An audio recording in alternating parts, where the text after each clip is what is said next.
The first time my future husband looked at me, I already knew I was worth $5 million to the wrong kind of men. Not because I was beautiful to them, not because I was powerful, because my humiliation had a price, and rich men loved putting numbers on things they never had the courage to understand. I was in the back sewing room of the Bellamy Hotel in Philadelphia, standing under a fluorescent light that buzzed like an angry insect, with a pearl-headed pin between my teeth and a wedding gown spread across the table in front of me. The ballroom on the other side of the wall glittered with charity money, champagne towers, and people who could spend more on one silent auction basket than my mother owed in hospital bills. I was not supposed to be part of that world. I was there because the bridal boutique where I worked had been hired for emergency alterations after some socialites split the back seam of a custom gown 20 minutes before photographs. I was the girl they called when fabric panicked. Claire Bennett, 28 years old, 5 feet 6 inches, white skin that flushed too easily under pressure, soft stomach, full hips, round face, steady hands. I knew how to fix a hem in 6 minutes, hide a tear in satin, and make a frightened bride feel like breathing was still possible. I also knew how people looked at women like me in rooms like that hotel. Quickly, politely, as if looking too long might make them responsible for seeing me. The gown beneath my hands was ivory silk, heavy enough to slide like water, and it smelled faintly of perfume and expensive nerves. I guided the needle through the seam, careful and fast, while my phone buzzed on the table beside me. Another message from the hospital billing office. Another reminder that illness did not care how many hours I worked. My mother had smiled through chemo, through the cracked vinyl chairs of waiting rooms, through every envelope we could not pay. I had learned to smile too, not because I felt brave, because someone had to keep the lights on. A burst of laughter came through the wall. Male voices. Low. Amused. Too close. The private lounge must have been on the other side of the sewing room, separated by old hotel plaster and a door someone had not closed all the way. I should not have listened. I told myself that while leaning slightly closer. Curiosity is not always rude. Sometimes it is survival. A man said, $5 million says Julian Cross would never marry a girl like that. The needle stopped in my hand. A girl like that. The words were familiar in the way bruises are familiar, even when no one touches you. They did not need to explain what they meant. I had heard versions of it all my life. A girl like that should wear black. A girl like that should be grateful. A girl like that should know which rooms were not built for her. Another voice laughed, smoother, colder. Come on, Victor. Julian has standards. A woman added, he has a reputation, not a charity case. More laughter, not loud enough to sound cruel from a distance. Rich people rarely laugh loudly. They let money laugh for them. I looked down at the gown. My fingers had tightened around the fabric, wrinkling the silk. I forced them open. My breath felt too large for my ribs. There were plenty of women in that hotel. Beautiful women. Thin women. Women wearing diamonds like punctuation. Maybe they were not talking about me. Maybe I was not the joke behind the wall. Then the door to the sewing room opened. The laughter stopped as if someone had cut a string. I turned with the pin still between my teeth and saw 3 people standing in the doorway. A man in a midnight blue tuxedo with silver hair and a smile too practiced to be kind. A woman in a pale gold dress with perfect red lips and eyes that found my body before they found my face. And behind them, a man in black. Julian Cross. I knew him before anyone said his name. Everyone in Philadelphia with a restaurant owner, a landlord, or a cousin who worked downtown knew the name. Some called him an investor. Some called him untouchable. Some lowered their voices and called him dangerous. He was 36, tall, white, controlled, dressed in a black suit that made every other tuxedo nearby look like costume. His dark hair was brushed back, his jaw clean-shaven, his gray eyes calm in a way that did not feel peaceful. It felt like weather before thunder. He did not look surprised to see me. That was the first thing that hurt. The silver-haired man stepped forward. Miss Bennett, is it? Victor Hale, he said, as though his name should open doors by itself. This is Julian Cross. I removed the pin from my mouth and set it carefully on the table. My voice came out softer than I wanted. I am working. The woman in gold smiled. We can see that. Julian said nothing. He looked at the gown, then at my hands, then at my face. Not my waist, not my hips, my face. I hated that I noticed. Victor's smile widened. Miss Bennett, how would you feel about a proposal? My stomach went cold. From the other side of the wall, I heard someone in the lounge laugh again, quickly silenced. The room smelled like silk, steam, and the small burning scent of my own pride trying not to catch fire. I looked at Julian Cross. The Mafia boss who had walked into a sewing room like my life was a decision waiting on his signature, and I asked the only question that mattered. How much did they bet on my humiliation? Victor Hale's smile did not disappear when I asked the question. That was how I knew I had hit something true. Men like him did not lose their smiles when they were caught. They simply sharpened them. The woman in gold glanced at Julian Cross as if waiting for him to correct me, to laugh, to remind me that girls who worked in back rooms did not get to ask questions of men who owned buildings with their names on them. Julian said nothing. His eyes stayed on mine, gray and unreadable, while the hotel air pressed down around us, heavy with steam from the garment machine and the faint music leaking through the wall. Victor spread one hand in a lazy gesture. Humiliation is such an ugly word, Miss Bennett. I prefer opportunity. Of course you do, I said. People always rename cruelty when they are the ones holding the check. The woman in gold gave a little laugh, but it did not sound as confident now. Victor's gaze cooled by one careful degree. You have a mouth on you. I have ears too. That seems to be the part bothering you. Something almost moved across Julian's face. Not a smile. Not approval. A flicker of attention, maybe, as if I had stopped being furniture and become a person in the room. That should not have mattered. It did, and I hated that it did. Victor stepped aside and opened the door wider. Beyond him, the private lounge glittered with low golden light, polished wood, crystal glasses, and a small crowd of people pretending they had not been listening. Men in tuxedos leaned against the bar. Women in designer gowns held champagne flutes and watched me with the bright, hungry stillness of people who smelled drama but intended to call it entertainment. My fingers found the edge of the sewing table behind me. The wedding gown lay unfinished under the fluorescent light, half repaired, innocent in all its expensive silk. I thought of my mother's hospital bills on my phone. I thought of the boutique owner counting every alteration fee because rent on Walnut Street had gone up again. I thought of the way life could trap you with numbers and then act surprised when you learned to count. Julian finally spoke. How much did you hear? His voice was calm, low, and too controlled to be gentle. Enough, I said. Victor placed a hand over his heart as if wounded. Then you know Mr. Cross has been presented with a challenge. A harmless one. $5 million to prove he can commit to something that does not flatter his reputation. My pulse beat once hard. A challenge. That was what they called it. Not a woman. Not a life. Not a body that had been laughed at through a wall. A challenge.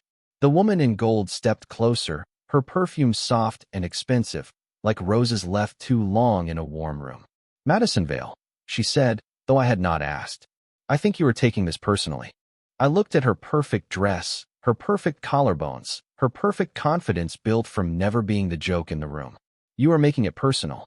Julian's gaze shifted to Madison. She fell silent faster than I expected. That told me something important. In their world, Victor liked to perform power. Madison liked to decorate it. Julian had it without needing to touch it. Victor clapped his hands once, softly. Well, since we are all being honest, let us not waste the evening. Claire Bennett, seamstress, daughter of a woman with medical debt, employee of a boutique 1 bad quarter from closing. He smiled as my stomach tightened. Yes, we do our research. $5 million if Julian Cross marries you by the end of the month and remains married for 6 months. If he refuses, he admits in front of everyone here that his pride is smaller than his legend. The lounge behind him stayed silent. I looked at Julian then. Really looked. Waiting for disgust. Waiting for embarrassment. Waiting for the flinch that would tell me he saw exactly what they saw. But his face was still. Too still. Like a door locked from the inside. And what do you get? I asked Victor. Entertainment? Proof that even kings can be dared into foolishness. Victor's smile returned. I get to see whether Julian Cross can survive being ordinary. The word struck him. I saw it barely. A tightening near Julian's jaw. Not because of me. Because Victor had aimed at his pride and hit. That was the second thing I understood. I was not the bet. I was the weapon. Julian looked at me. Miss Bennett. I lifted my chin. Do not make this sound polite. His eyes held mine. You are right. The room shifted. Victor's smile thinned. Julian stepped fully into the sewing room, leaving the lounge and its watching faces behind him. Up close, he was taller than he had seemed, over 6 feet, the black suit cut clean across broad shoulders, his hands relaxed at his sides. There was no ring, no flowers, no romance. Only a man standing in front of me with $5 million of arrogance hanging between us. I will ask you plainly, he said. Will you marry me under terms we both sign, with your protections written first? My laugh came out before I could stop it. It sounded almost broken. You were serious? Yes. Because he insulted you? Because he bet you would be ashamed of me? Because he called you ordinary like it was a weakness? I stared at him, searching for the lie. There were many kinds of cruelty. Some wore smiles like Victor. Some wore pity like Madison. Julian's wore control, and I did not yet know whether there was anything human beneath it. If I say no, you leave through the service exit with whatever privacy you want. No one follows you. No one speaks your name again. And the money? His eyes did not move. I lose the bet. I looked toward the lounge, at the people waiting to see which part of me would break first. Then I looked at the unfinished gown, the crooked seam, the needle still threaded in ivory silk. My whole life, people had assumed shame would make me smaller, quieter, easier to move. But shame, held long enough, can turn into a blade if you stop pointing it at yourself. I stepped around the table and faced Julian Cross with the pin still in my hand. If I agree, the $5 million does not go to you, I said. Victor laughed from the doorway. Excuse me? It goes into a fund, I continued, my voice shaking but clear. $1 million to my mother's medical bills. $1 million to save Bellamy Bridal and keep every employee paid for a year. $2 million to apprenticeships for girls who want to learn design but cannot afford fashion school. The last $1 million stays in escrow under my name for legal protection when this disaster ends. The silence that followed felt better than applause. Julian looked at me like he had finally realized the woman in the back room had brought her own scissors. Then he said, Agreed. Agreed. Julian Cross said the words so calmly that for 1 second I wondered whether I had imagined the entire room changing around it. But Victor Hale stopped smiling. Madison Vale lowered her champagne glass, and the watching faces beyond the doorway shifted like a flock startled by thunder. That was when I understood something about power. It was not always loud. Sometimes it was a man accepting your terms in a room full of people who expected him to laugh at them. I should have felt victorious. Instead, my knees felt weak. The needle pinched between my fingers suddenly seemed ridiculous, a tiny silver thing against a situation too large to sew back together. Victor stepped into the sewing room, his polished shoes crossing from golden lounge light into the ugly fluorescent glow where I had been working. You cannot be serious, Julian. Julian did not look at him. I said agreed. To a seamstress dictating terms? Madison asked, her voice smooth enough to be cruel without sounding impolite. I turned to her before Julian could. To a woman being asked to sell 6 months of her life for a room full of strangers to enjoy, I said. If you want the show, Madison, at least pay admission. Her red mouth parted. Someone in the lounge made a small sound and then covered it with a cough.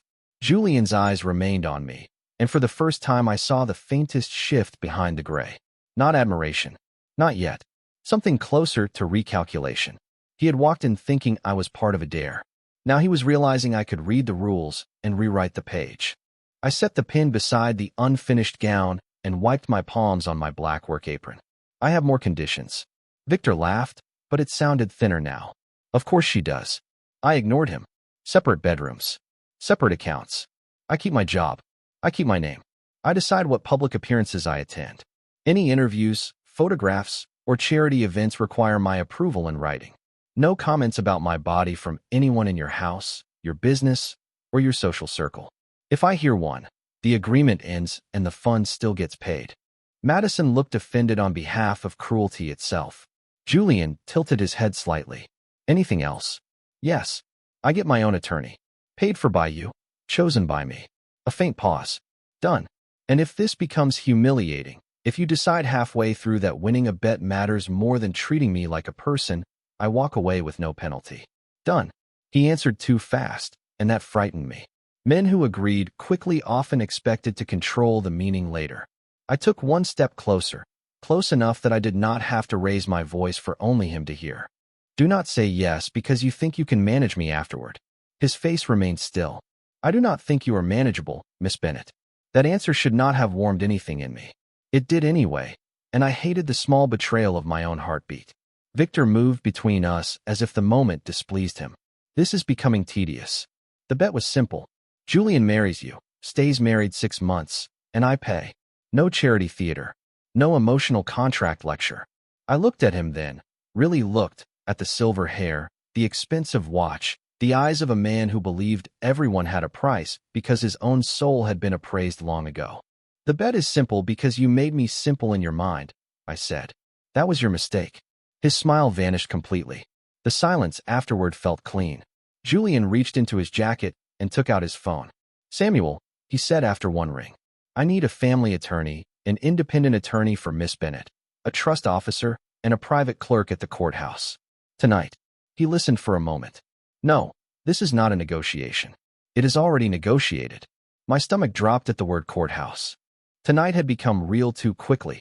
I looked at the gown on the table, at the satin seam still open under the light. Somewhere in the ballroom, music swelled and softened, like another life continuing without me. Julian ended the call. We will not do anything until your attorney arrives. You can still leave. I searched his face for mockery and found none. That almost made it worse. What about them? I asked, glancing toward the lounge. He looked at Victor, Madison, and the listening crowd. They can wait. It was the first time that evening anyone in that hotel had treated my time as more important than their entertainment. I took off my apron with hands that only shook a little. Under it, I wore a simple navy dress and flat shoes, practical enough for hems and pins and running between dressing rooms. I did not look like a bride.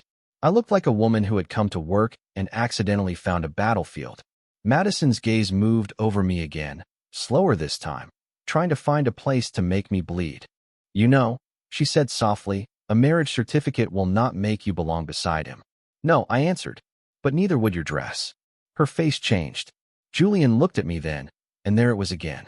That brief, unwanted flicker of attention. I turned away before it could matter. My phone buzzed on the table. The hospital billing office again. I picked it up and saw the unpaid balance glowing on the screen. $48,612. A number that had kept me awake so many nights it felt like a second heartbeat. Julian saw the screen before I could hide it. He did not comment. That restraint was the first decent thing he did for me. An hour later, my attorney arrived. Her name was Denise Carter, a sharp-eyed woman in her 50s with a gray blazer, a leather briefcase, and the expression of someone who had made powerful men regret underestimating her. She read every page Julian's people drafted. She crossed out half of it. She added protections I had not known to ask for.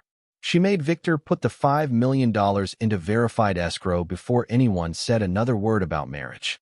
Watching her work felt like watching a locked door learn shame. Just before midnight, we stood in a private municipal office 3 blocks from the hotel. No flowers. No music. No pretending. A clerk with tired eyes read the required words while Denise stood at my side and Samuel stood behind Julian. Victor and Madison were not allowed inside. That was my final condition before signing. When the clerk asked if I accepted Julian Cross as my husband, I looked at him. He looked back, cold and composed, a man still more mystery than mercy. I did not feel love. I did not feel safe. But I felt awake. I said yes because my yes had terms. Julian said yes because his pride had become a contract. When he slid the ring onto my finger, his hand did not linger. Good, I thought. Let nothing linger that has not earned the right. Outside, Philadelphia rain streaked the courthouse windows, turning the city lights into blurred gold. Julian opened the door for me without touching my back. Miss Bennett, he said quietly. I lifted my eyes. My name is Claire. He paused, then nodded once. Claire. Hearing it in his voice made the night feel less like a bet and more like the beginning of a debt he did not yet understand he owed. The rain followed us from the courthouse to Julian Cross's house like it wanted to witness what came next. I sat in the back of a black town car with my hands folded around a ring that felt too new for my finger and too heavy for the word wife. Julian sat beside me, close enough that I could see the pale line of his cuff beneath his black jacket, far enough that the space between us felt deliberate. Respectful, maybe. Strategic, probably. The city moved outside the tinted windows in wet streaks of amber and red, Philadelphia softening under midnight rain. I should have been terrified. I was. But terror had layers. The top layer was obvious. I had married a man people whispered about in restaurants and hotel corridors. Underneath, that was something colder. I had entered a contract built from pride, money, and public cruelty, and somehow I had walked out with my mother's hospital bills nearly paid, Bellamy bridal protected, and a future I had not expected to survive the evening. Julian said nothing for the first 10 minutes. Neither did I. Silence with him was not empty. It had furniture in it, locked cabinets, sharp corners, things covered with expensive cloth. Finally, I looked at him. Do you regret it yet? His eyes stayed on the window. Regret requires surprise. I almost laughed. That is the coldest answer I have ever heard. He turned then, and the streetlights moved across his face, making his gray eyes brighter for a second before the shadows took them back. I knew what I was doing. No, I said. You knew what you were signing. That is different. His gaze sharpened, but he did not argue. Good. Maybe the man could learn. The car turned through iron gates and followed a long drive lined with wet trees. His house rose at the end of it, not a home so much as a statement made in stone and glass. 3 stories, wide windows, dark roof, lights glowing behind curtains the color of smoke. It looked too controlled to be lonely, which made me suspect it was both. A man opened the car door before the engine had fully stopped. I stepped out into the cold rain, clutching my small overnight bag, the same faded brown one I had brought to work that morning with a sweater, a granola bar, and a pair of flats inside. Not exactly bridal luggage. Julian came around the car, but did not take the bag from my hand. He noticed it. He noticed everything. But he waited. Would you like help with that? He asked. I blinked. Not, give it to me. Not, I have staff for that. A question. I tightened my fingers around the handle. No, thank you. He nodded once and led me inside. The foyer smelled like cedar, rain, and polished marble. A grand staircase curved upward beneath a modern chandelier that looked like falling ice. 2 staff members waited near the hall, both professionally still. An older woman in a black dress stepped forward. Mr. Cross. Her eyes moved to me, then to the ring, then respectfully back to my face. Mrs. Cross. Bennett, I said automatically. The foyer froze by half a degree. Julian removed his wet coat and handed it to the man beside him. Miss Bennett will be using her name, he said. Please make sure the household does the same. The older woman did not blink. Of course. Miss Bennett. I did not know why that nearly undid me. Maybe because he could have corrected me later, privately, gently, uselessly. Instead, he corrected the room before the room could learn the wrong shape of me. My suite is upstairs. I asked before my gratitude could show. Yours is upstairs, Julian said. Mine is in the west wing. There are no connecting doors. The attorney's conditions had not been decoration. He walked me up the staircase and down a quiet hall lined with abstract paintings, all dark blues and silver lines. At the end, he opened a door and stepped aside. The room beyond was larger than my apartment. Warm cream walls, a sitting area by the window, shelves, a writing desk, a private bathroom with soft light spilling through the doorway. On the bed lay folded pajamas still in tissue paper, a robe, and a note from Denise confirming that the escrow transfer had been initiated. My overnight bag looked embarrassed sitting on the bench at the foot of the bed. I walked to the window and looked out at the rain shining on the drive below. This is too much, I said. It is a room. It is a wing. It has a sitting area. It has a desk. I turned back to him. My apartment has a kitchen table that wobbles if you cut vegetables too confidently. Something moved at the corner of his mouth, almost human. I can have a smaller room prepared. That is not what I meant. I know. He stood at the threshold, one hand resting loosely at his side, the other holding nothing. No papers. No demands. No performance. The door remains yours, he said. Staff will knock. So will I. If you want to leave tomorrow, your attorney has my signed instructions. I looked down at the ring again. And for 6 months, what am I supposed to be? His answer did not come quickly. For 6 months, you are protected by the terms you wrote. Beyond that, you owe me nothing. The words should have comforted me. They did not. Not completely. Because owing nothing was not the same as being safe, and being safe was not the same as being seen. I walked to the desk and touched the edge of Denise's note. You made a bet with a man who wanted to use me as a joke. Julian's eyes lowered for the first time that night. Yes. You agreed because your pride was wounded. Yes. You are not going to explain it away? No. I looked at him, startled by the simplicity. Most men built museums around their excuses. Julian Cross left his standing in the open like evidence. Why? I asked. Because an excuse would ask you to make me feel better about what I did. I have no right to ask that. The rain tapped the window behind me. Soft. Persistent. I hated that his honesty made the room warmer. I hated that a man could begin the night as part of my humiliation and end it by refusing to steal my anger. Good night, Claire, he said.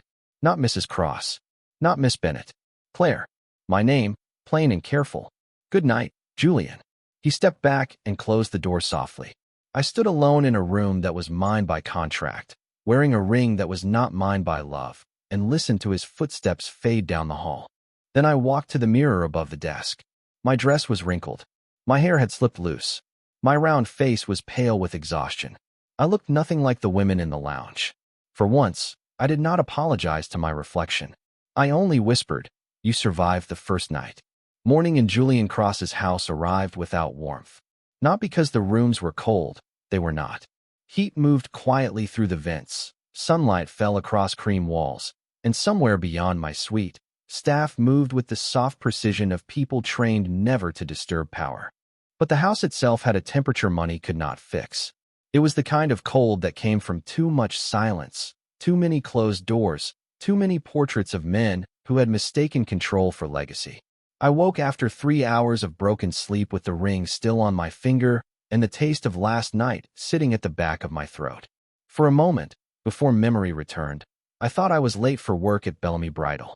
I reached for my phone, expecting messages from brides, delivery drivers, my mother, the hospital billing office. Instead, the first notification was from Denise Carter. Escrow confirmed. Initial medical payment released. Boutique protection funds pending final bank verification. Your personal account established. Call me before signing anything else. I read the message twice, then pressed the phone to my chest. My mother's first payment was released. The boutique had a chance.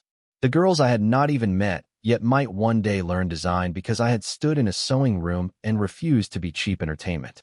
I should have felt triumphant.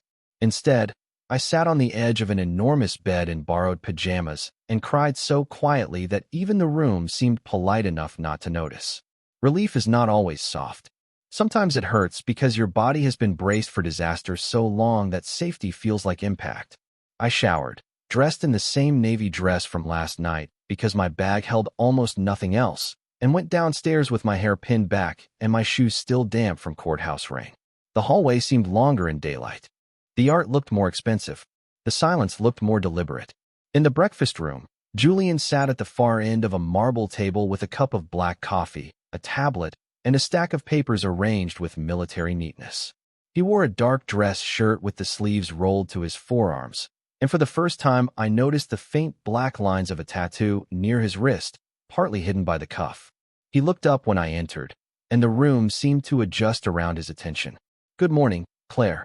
Not Miss Bennet. Not Mrs. Cross. Claire. I stopped near the doorway because ordinary things had become difficult to measure. "Good morning. Would you like coffee?" he asked. "I would like to know where the kitchen is." A small pause.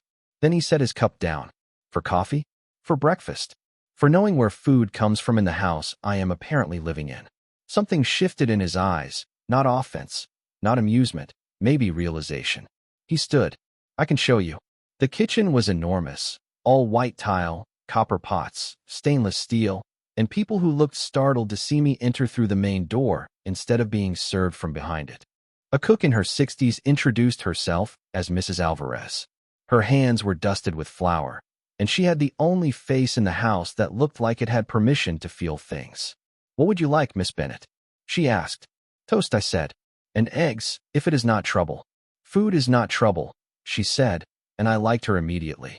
Julian stayed near the doorway, quiet, watching me learn the map of his world without trying to draw it for me. That should have comforted me. Instead, it reminded me how much he could afford to let me wander. A cage was still a cage, even when every room had windows. By noon, my clothes arrived from my apartment, packed by a woman Denise had approved, and brought by a driver who gave me a receipt like my own sweaters were legal evidence. By 3, Bellamy Bridal called crying with relief. By 5, my mother called too. She did not ask why I had married him. She only whispered, "Are you safe?" I looked around the suite, at the soft bed, the locked door, the contract on my desk, and the rain drying on the window glass. I said, I am safer than yesterday. It was the most honest answer I had. Dinner was at 7. Julian told me I did not have to attend, which made me attend out of stubbornness. The dining room held 12 chairs for 2 people, because wealth seemed to enjoy making loneliness formal. I wore a black dress from my own closet, soft cotton, simple, a little faded at the hem. Madison Vale was already there when I arrived. She stood near the sideboard in emerald silk, holding a glass of water as if even hydration had been styled for her. Julian's jaw tightened when he saw her. Madison, he said, I do not remember inviting you. She smiled. Victor thought you might need civilized company after your impulsive evening. Her eyes moved to me. Though I see you are committed to the experiment. The word hit the table before I even sat down. Experiment. Not wife. Not woman. Not Claire. Julian's chair scraped back half an inch. I raised one hand without looking at him. Do not. The room went still. Madison's smile flickered. I pulled out my own chair and sat. If she wants to embarrass herself before the soup, that is her choice. Madison's eyes sharpened. You have adjusted quickly. I unfolded my napkin. Women like me do not adjust quickly. We survive quickly. There is a difference. Julian sat slowly, but his attention stayed on me. During dinner, Madison spoke in small polished cuts.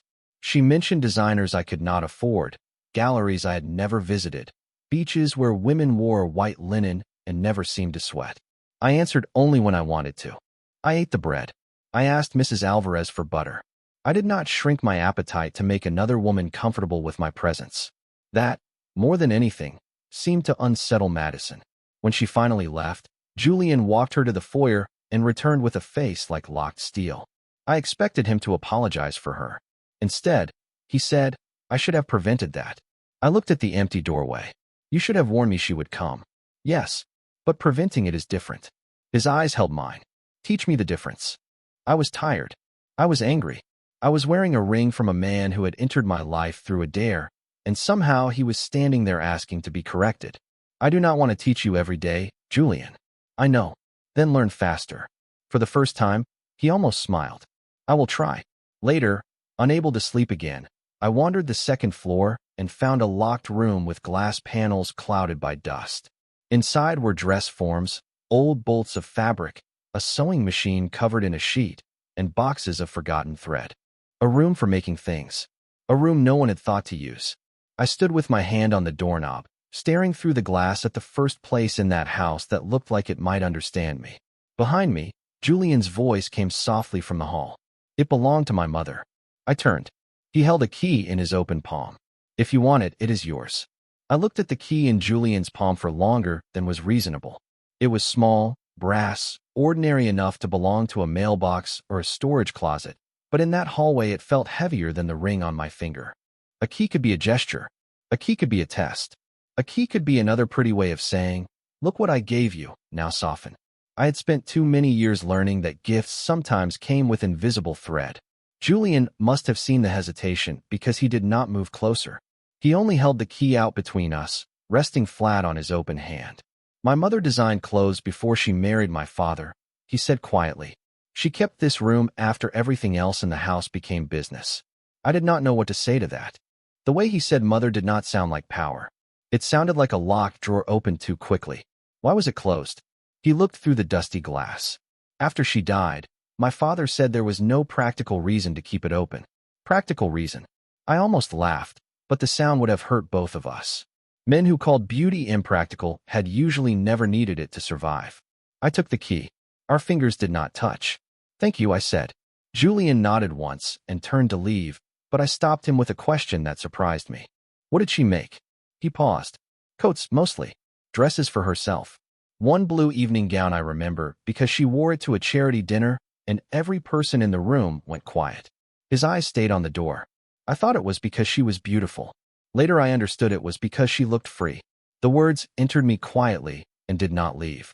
After he walked away, I unlocked the sewing room and stepped into dust, moonlight, and a life someone had folded away. The room smelled like old fabric, cedar drawers, and time. I pulled the sheet from the sewing machine and a cloud of dust rose into the air, silver under the hall light. There were dress forms in 3 sizes, none of them my size. That should have stung. It did, briefly. Then I remembered I knew how to pat a form. I knew how to make fabric answer a body instead of scolding it. I spent the next hour opening drawers. Thread arranged by color. Scissors wrapped in cloth. Chalk. Measuring tapes. A box of buttons. Bolts of wool, silk, linen, and velvet stacked on shelves as if they had been waiting for hands that still believed in them. I slept 4 hours that night, then returned before breakfast with coffee in one hand and pins in my mouth. Transformation sounds glamorous when people say it after the fact.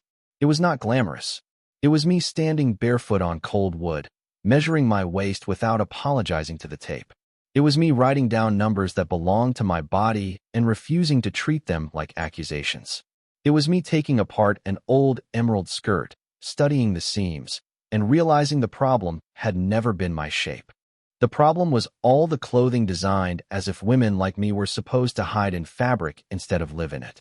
For 3 days, I worked between calls to my mother, messages from Denise, and stiff dinners where Julian watched me with quiet attention and Madison appeared often enough to prove she had not accepted defeat. I did not starve. I did not punish myself. I ate Mrs. Alvarez's warm bread with butter and learned that confidence did not begin when a woman became smaller. Sometimes it began when she stopped bargaining with her hunger. On the 4th day, I made the first dress. Deep blue, soft but structured. A wide neckline that framed my face without exposing more than I wanted. A waist seam placed where my body naturally curved instead of where a hanger wished it did. Skirt panels that moved when I walked. Sleeves that made my arms feel elegant, not hidden. I stood before the mirror in the sewing room, pins still at one side, hem unfinished, hair falling loose around my cheeks. I waited for the old voice to tell me what was wrong. It came, but weaker. Too bold. Too fitted. Too much. I looked at myself longer. Then I whispered, enough. Not perfect. Enough. Julian knocked on the open doorframe that evening. I turned before I could overthink it. He stood still, one hand resting near the frame, dark shirt sleeves rolled, the tattoo near his wrist visible under the warm light. For once, his controlled expression failed him. Only for a second, but I saw it. The surprise. The silence. The way his eyes took in the dress, not like a man judging my body, but like a man finally understanding that he had mistaken the wrapping for the gift, and the gift for something he had no right to own. I straightened. If you are here to say it is flattering, do not. His gaze lifted to my face. I was going to say it looks honest. That stopped me. Honest? You look like you are no longer negotiating with the room. The words landed somewhere deeper than compliments knew how to reach. I turned back to the mirror because looking at him suddenly felt too difficult. It is not finished. Neither am I, he said. I met his eyes in the reflection. There was no charm in his voice. No easy apology. Just a truth he had not dressed up. Good, I said. Finished men are usually impossible to teach. This time, the corner of his mouth did move.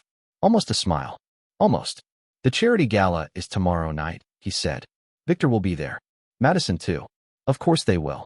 They want to see if the joke still works. Julian's face hardened, but he said nothing. He had learned that sometimes silence was not permission. Sometimes it was restraint.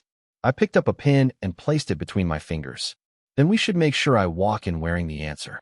The next evening, I learned that confidence could be stitched, but it still had to be worn. The blue dress hung from the back of the sewing room door all afternoon, finished at last, pressed until the seams lay smooth beneath my palms. It was not magic. It did not make my stomach disappear, did not sharpen my jaw, did not turn me into Madison Vale, or any of the women who floated through society pages like they had never been asked to apologize for space. It did something harder. It told the truth without shame. The fabric followed my body instead of fighting it. The sleeves skimmed my arms. The waist sat where I breathed. The skirt moved when I walked, deep blue shifting almost black under low light, like midnight deciding to become water. I stood before the mirror in Julian's mother's sewing room with pins scattered in a dish and the old measuring tape around my neck. My hair was pinned softly at the back, loose pieces framing my face. My makeup was simple. My hands were steady until they were not. The gala was being held at the Whitmore Museum downtown, a charity event for arts education, which sounded noble enough until you remembered that the same people who donated to children with one hand could laugh at a living woman with the other. Julian waited downstairs. He had not asked to see the dress before I was ready.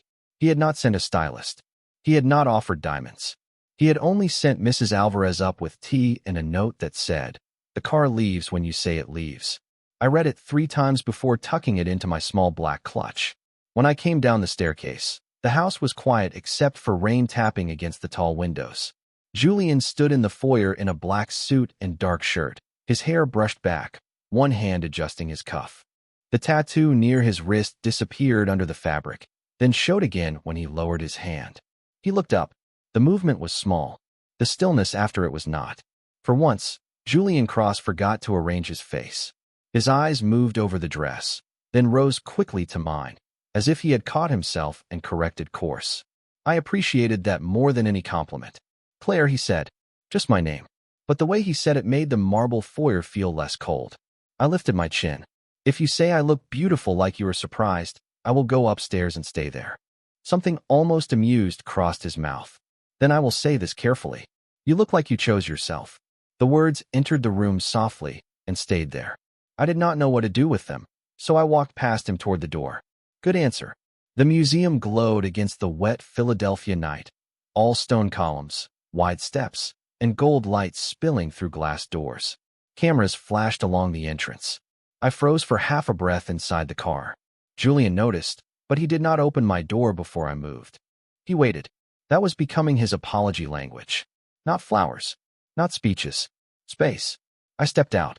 Rain had turned to mist, fine enough to catch in the lights without ruining the dress. People turned. First because of Julian. Then because of me. I felt the old instinct rise, the urge to pull my shoulders inward, to make a joke before anyone else could, to become smaller so the world would not have to decide what to do with me. Instead, I remembered the sewing room.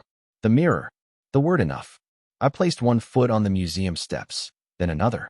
Julian walked beside me, not touching, close enough that people understood I was not alone, far enough that I understood I was not being carried.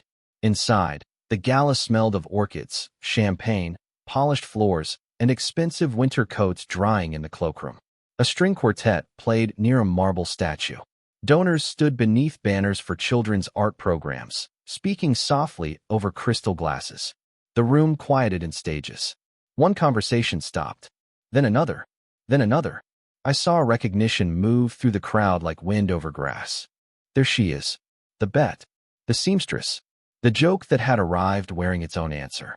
Madison stood near the center of the room in a silver gown, surrounded by women who looked trained to laugh at the right moments. When she saw me, her smile began automatically, then failed. Not because I had become thin. I had not. Not because I had become someone else. I had not. Her smile failed because I looked comfortable in the body she had expected me to hide. Victor Hale appeared beside her, his expression bright with irritation disguised as charm. "Well," he said as we approached, "if it is not the bride of the season." I looked at him. If it is not the man who mistakes cruelty for wit. A nearby donor choked lightly on his drink. Julian's gaze flicked to me, and I saw it again. That recalculation, only deeper now. Shame touched his face before he could hide it. Not shame of me. Shame because of himself. Because he had stood in that first room and let Victor name the game before I changed the rules. Madison recovered enough to tilt her head. "That dress is surprisingly effective." I smiled. "So is honesty. You should try wearing some." The silence around us sharpened. Victor laughed too late. Julian did not rescue me. He did something better. He let my words stand without adding his power to them. That was when I felt the room truly shift. Not because they feared him.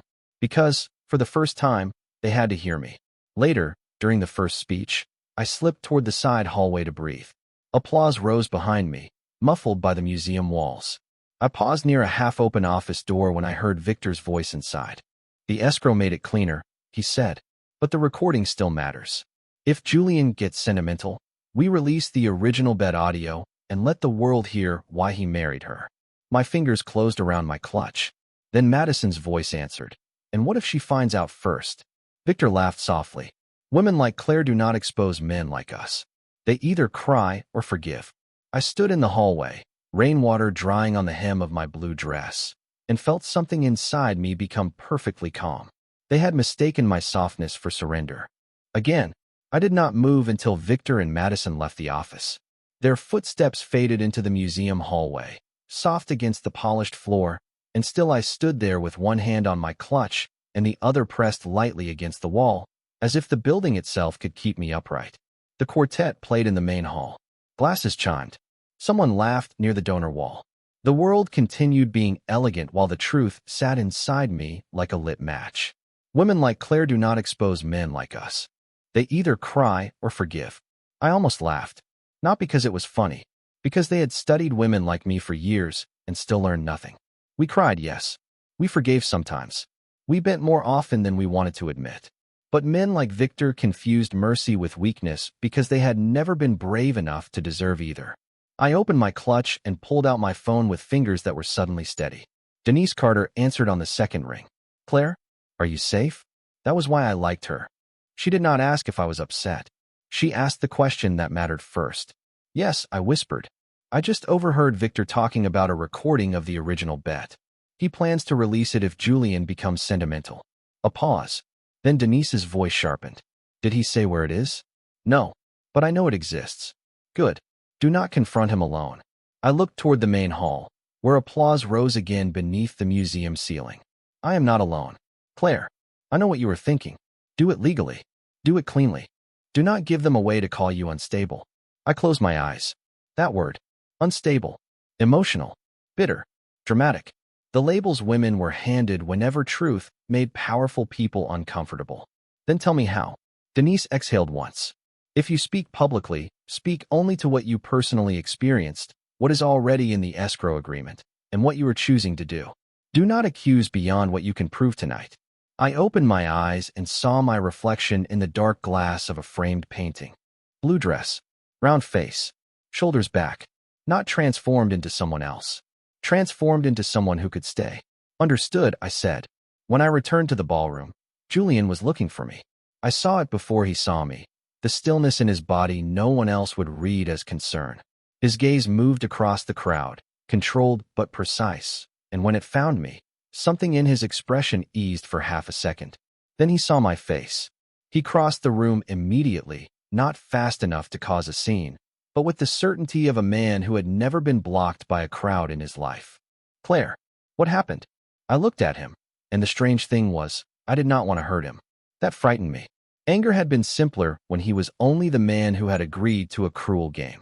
Now he was also the man who waited for doors to be opened from my side, who had given me his mother's sewing room, who was learning not to take the room from me. But truth did not become less true because someone had begun to regret it. Victor has a recording, I said softly, of the bet. His face changed. Not dramatically. Julian Cross did not break in public. But shame moved behind his eyes like a shadow crossing water. He intends to use it if you start acting sentimental. The word landed between us. Sentimental. As if decency were a weakness men needed blackmail to avoid. Julian looked toward Victor, who stood near the auction table smiling at a board member. I can handle him. No, I said. His eyes returned to mine. No. I felt the old sewing room in my hands. The needle. The silk. The sound of laughter through the wall. This is the part where you do not handle it for me. He went still. The gala chair announced the next speaker, a donor from the Arts Foundation. Applause began. I stepped around Julian and walked toward the small stage before fear could catch up. Behind me, I felt him move, then stop. He let me go? That almost undid me more than if he had tried to save me. The woman at the microphone looked startled when I approached. I smiled politely, the way working women learn to smile when asking for space that should already be theirs. May I say something before the next pledge? She glanced past me, probably at Julian. I did not turn to see what his face told her. After a tense second, she stepped aside. The microphone was cool beneath my fingers. The room quieted in waves. Victor turned. Madison turned. Julian stood near the edge of the crowd, motionless, pale under the museum lights. I looked at the guests, the cameras, the donors, the women in satin, the men in black suits, the world that had decided what I was before I ever spoke. My voice shook on the first sentence. Then it steadied. Tonight, I am not here as a man's wife, I said. I am here as the woman some of you thought would be too ashamed to speak. Silence fell so completely I could hear the soft buzz of the sound system. A few nights ago, a bet was made about me. $5 million attached to whether a powerful man would marry a woman like me. I will not repeat the words used behind closed doors. I will only tell you what they were meant to do. They were meant to make my body into a joke, my life into entertainment, and my silence into proof that they were right. Victor's face had gone hard. Madison looked down at her glass. I continued. The funds from that bet are now legally directed toward medical debt, saving jobs at a bridal boutique, supporting apprenticeships for young designers, and protecting me when this agreement ends. That is documented. That is clean. That is what happens when women read the terms. A murmur moved through the crowd. Julian's eyes never left me. I took the ring from my finger. My hand trembled only once. I placed it on the podium. But I will not wear a symbol that began as someone else's cruelty. Not tonight. Not until it can mean something better than a dare. The shame in this story was never mine to carry. It belongs to every person who laughed, every person who watched, and every person who mistook softness for surrender. I stepped back from the microphone. No applause came at first. Good. Applause would have made it too easy for them. Then Julian walked forward, slowly, in front of the entire room. He picked up the ring from the podium, held it in his palm, and faced the guests. The bet was mine to lose, he said, his voice low but clear. The shame is mine to carry. He turned to me, not asking forgiveness, not demanding understanding, just standing inside the truth with nowhere to hide. And for the first time since the night began, the most powerful man in the room looked smaller than the woman he had once mistaken for a wager. No applause came after Julian spoke. The room did not know what to do with a powerful man who refused to defend himself. People liked redemption when it arrived polished, when it came wrapped in charity language and ended before dinner. They did not know what to do with shame standing under museum lights, holding a wedding ring in an open palm. I looked at Julian and felt nothing simple. Not victory. Not forgiveness. Not love. Not yet. What I felt was the strange exhaustion of a woman who had carried a story until the room finally admitted it had weight. Victor was the first to move. He stepped forward, smiling with only half his mouth now. Come on, Julian. This is theatrical. A misunderstanding, at most. A social game that became emotional. Denise's warning moved through my mind. Clean. Legal. Precise. But before I could answer, Julian turned to him. You made a woman into entertainment because you thought money could make it harmless. That is not a misunderstanding. Victor's eyes flashed. You agreed. Yes, Julian said. I did. The words landed harder than any denial could have. He looked back at the room. I agreed because my pride was touched. I agreed because I thought control could make cruelty less cruel. I was wrong before she ever said yes. My throat tightened. Madison stood near the edge of the crowd, pale and silver, her glass untouched in her hand. For once, she did not look like a woman performing elegance. She looked young, unsure, almost human. The gala chair approached the stage carefully, as if truth had made the microphone fragile. Julian placed the ring on the podium where everyone could see it. The fund remains, he said. The medical payments, the boutique support, the apprenticeships, the legal protections, all of it. The agreement will not be used to hold Claire in any marriage she does not freely choose. A low murmur moved across the museum hall. Cameras lifted. Phones glowed. I thought I would feel exposed. Instead, I felt strangely calm. The worst part had already happened in the sewing room, when they decided I was safe to laugh at. This was not exposure. This was return. I stepped away from the stage before anyone could turn my dignity into spectacle. Julian did not follow immediately. That mattered. He stayed long enough to finish the truth without using me as proof of his remorse. Outside the main hall, the corridor was quiet and blue with museum shadows. Rain tapped against the tall windows. I stood near a marble bench, one hand pressed to my stomach, breathing through the delayed shake in my body. A minute later, footsteps approached and stopped several feet away. Claire, Julian said. I did not turn at first. I needed the window, the rain, the city beyond the glass, blurred and ordinary and still there. Are you all right? He asked. No, I said. His silence made space for the answer. Then he said, thank you for telling the truth. I laughed once, soft and tired. Do not make it sound generous. It was mine. Yes, he said. It was. I finally faced him. He looked different without the ring in his hand. Less certain, less armored. Still dangerous, still Julian Cross, still a man shaped by a world I did not fully understand. But there was a crack in the marble now, and through it I could see something living. "I am leaving your house tonight," I said. His face went still. Then he nodded. "I will have a car take you wherever you want. I want my own cab." Another nod. "Then I will wait inside until it arrives." No argument. No claim. No wounded pride disguised as concern. Just acceptance. That hurt more than control would have, because it proved he was learning too late and exactly on time. The next morning, I moved back into my apartment above a laundromat in South Philly. The heater rattled. The kitchen table wobbled. My closet was too small, and the street below smelled like rain, coffee, and bus exhaust. I slept 10 hours and woke up to sunlight on my face and no ring on my finger. Bellamy Bridal survived. My mother's bills were paid down. The apprenticeship fund launched quietly, then not quietly at all after a local paper wrote about women rebuilding a cruel bet into a design program. I gave one interview. Only one. I wore the blue dress and said my transformation was not weight loss, not revenge, not becoming acceptable to people who had never been kind. My transformation was learning not to apologize for taking up space. 6 months passed. Julian did not disappear, but he also did not chase. He sent documents through Denise, never gifts. He funded the apprenticeship anonymously until Denise made him put his name on the paperwork because transparency mattered. He came to Bellamy Bridal twice, both times to sign papers, both times leaving before I had to wonder what he wanted. Then, in late October, I opened my own studio on a narrow street near Rittenhouse Square. Bennett House Atelier.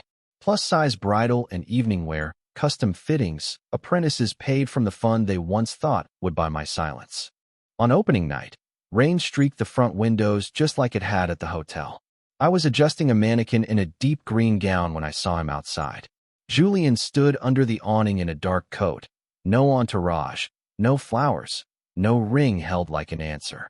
Just him, rain shining on his shoulders, waiting where the sidewalk met my light. I opened the door. He did not step in. "May I come in?" he asked. The question was quiet. Simple. 6 months late. Exactly right. I looked at the man who had once seen me as a decision and had learned, slowly and painfully, to see me as a door he had no right to open himself. Then I stepped aside. "Yes," I said, but slowly. He entered like a man who understood that permission was not the same as possession.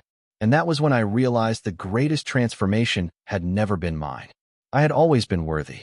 He was the one who had to change enough to see it.